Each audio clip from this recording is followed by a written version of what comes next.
Chapter 1 ৰাসায়নিক বিক্ৰিয়া আৰু সমীকৰণ তাৰ কিছুমান অতিৰিক্ত প্ৰশ্ন বিষয় আমি আলোচনা কৰিম।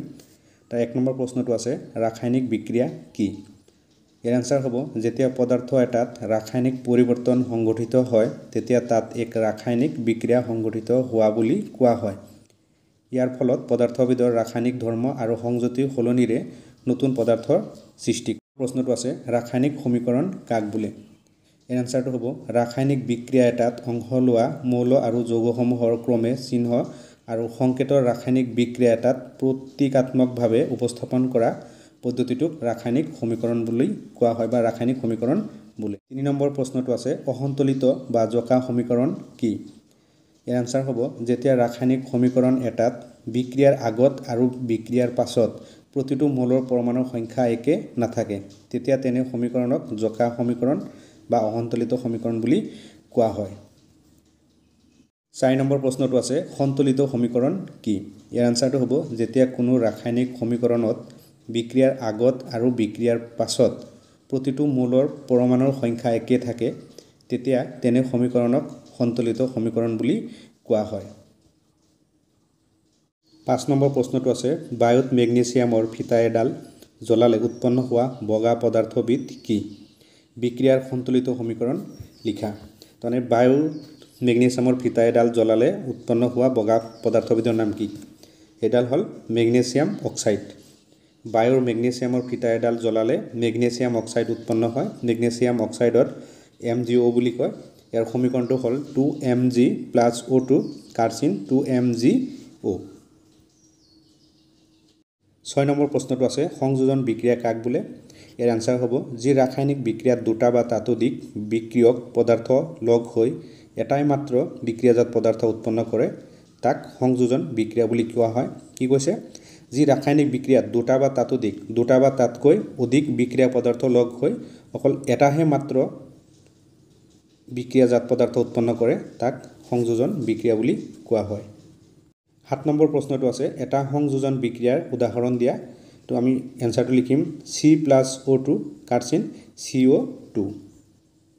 নম্বৰ প্ৰশ্নটো আছে কেলছিয়াম অক্সাইড তীব্ৰভাৱে পানীৰ লগত বিক্ৰিয়া কৰি শিথিলিত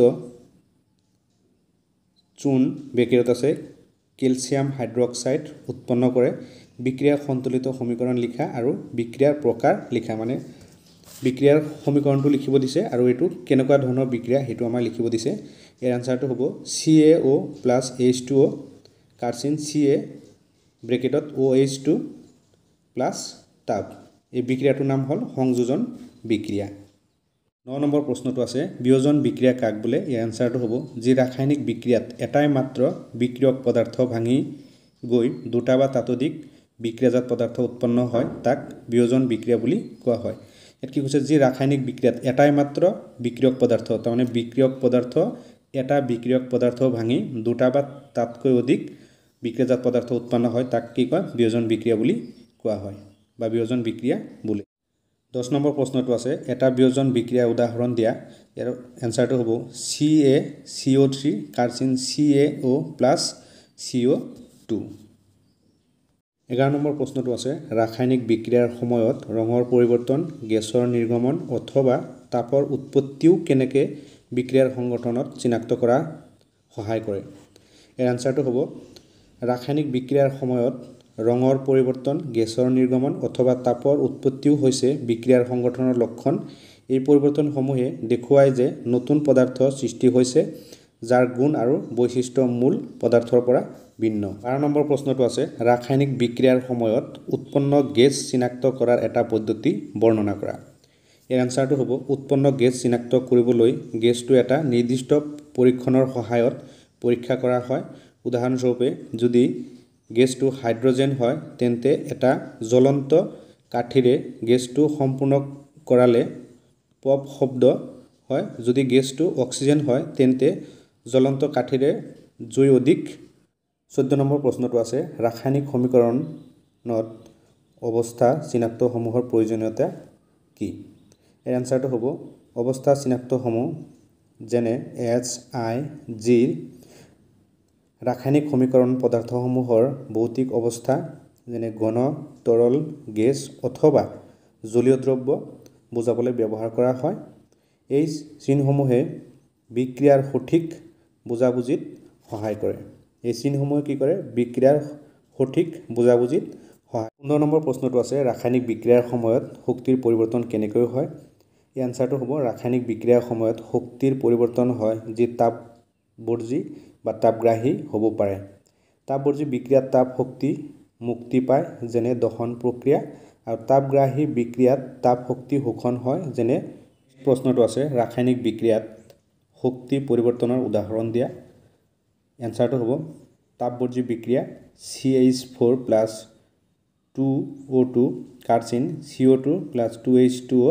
+ তাপ আৰু তাপগ্ৰাহী বিক্ৰিয়া N2 + O2 কাৰ্চিন 2NO এটো হল উচ্চ তাপ আমাৰ নেক্সট প্ৰশ্নটো আছে ৰাসায়নিক বিক্ৰিয়াৰ সময়ত ৰঙৰ পৰিৱৰ্তনৰ উদাহৰণ দিয়া এনসাৰটো হ'ব কপাৰ সালফেট নীলা ৰঙৰ আৰু সোডিয়াম হাইড্ৰক্সাইড বিক্ৰিয়াত কপাৰ হাইড্ৰক্সাইড নীল ৰঙৰ তলচিন গঠিত হয় যেনেকুৱা CuSO4 এটো ব্ৰেকেটত দিবা Aq + 2NaOH ব্ৰেকেটত Aq কাৰ্চিন Cu bracket OH2 ব্ৰেকেটত S + Na2SO4 ব্ৰেকেটত Aq next প্ৰশ্নটো আছে ৰাসায়নিক বিক্ৰিয়াৰ সময়ত গেছৰ নিৰ্গমন উদাহৰণ দিয়া উত্তৰ জিংক আৰু হাইড্ৰক্লোৰিক এচিডৰ বিক্ৰিয়াত হাইড্ৰজেন গেছ মুক্তি পায় জিংক আৰু হাইড্ৰক্লোৰিক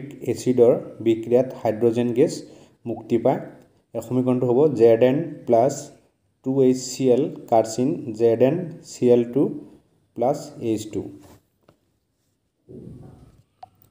আজি আমি অধ্যায় 1 ৰাসায়নিক বিক্ৰিয়া আৰু সমীকৰণৰ অতি চমু প্ৰশ্নৰ উত্তৰৰ বিষয়ে আলোচনা কৰিলো ইয়াৰ পিছৰ ভিডিঅ'ত আমি অনুশীলনীৰ প্ৰশ্নবোৰ লৈ আহিম